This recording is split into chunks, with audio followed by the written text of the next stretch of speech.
Hi, this is Mike Swanson, Wall Street Winner. We've got a really special guest with me today. It's David Morgan of silver-investor.com and the Morgan Report.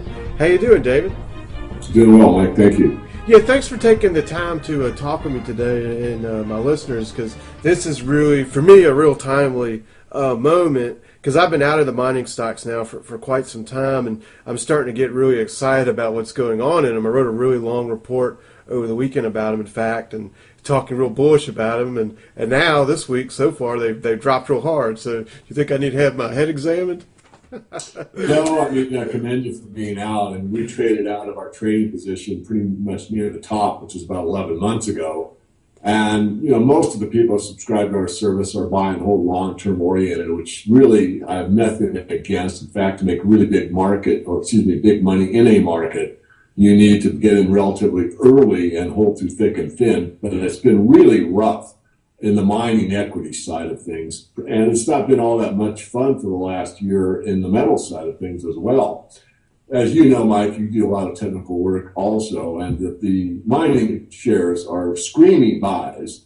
And that was before this most recent, smash down, I'll call it. This happened the last few days. We're doing this in early April.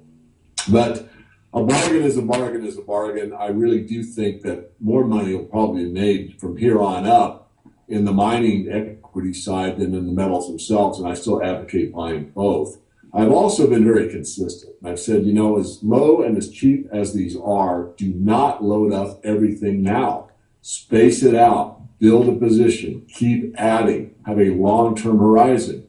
Because you and I both know, and of course a lot of our readers and listeners, that these markets can defy logic a long time, and this, efficient market theory is bunk.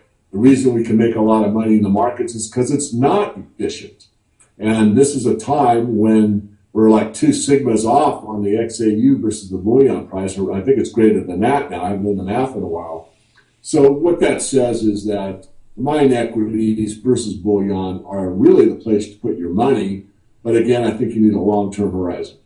Well, you're the expert, to me, basically on silver stocks, and I've noticed that both gold and silver stocks have really extremely low valuations now. For example, Silver Standard has a forward P of like 8 and a PEG ratio less than 0.1, which is something I don't even know I've ever seen before. So to me, like, the opportunities are just ripe. But do you have any specific strategies you think someone that's new should use to get into silver stocks? Well, I mean, there's several, and some of this is, for members only, but I don't mind Sure. sharing some of those general ideas with you. I mean, if you're aggressive, but you also want to be somewhat conservative, which is a contradiction. I mean, there's some stocks out there that are in a, very much top tier mainstream that have leaps on them. And these long-term options, you can call them, are extremely good deals as long as you have, 2-3 year time horizon. I would look at those. Some of these warrant situations as well, where you can have a warrant that may be a few years out. I think those are worthwhile speculations and still buying very quality stocks. On the other side, we continue to do our research and try to find the winners. We had one that's about, I think, 4 months old, and it's almost doubled. And I don't know anybody in the industry can say that they recommended any mining equity in this environment that's just about doubled in the last 4 month time frame. I know this is down today, but and that doesn't mean that we get it right every time. But we do our work here, Mike. You've known me for quite some time, so just plod along. These markets are not unfamiliar to me, but I've been in them for so many years. And this is a part of the bull market that I call the scare you out or wear you out phase. And this happens a few times on the major bull market. You got scared out on the drop from 48 down to 33, which happened very rapidly. And now from that point to this, you're pretty much getting worn out because the equities keep drifting lower and the metals keep drifting lower.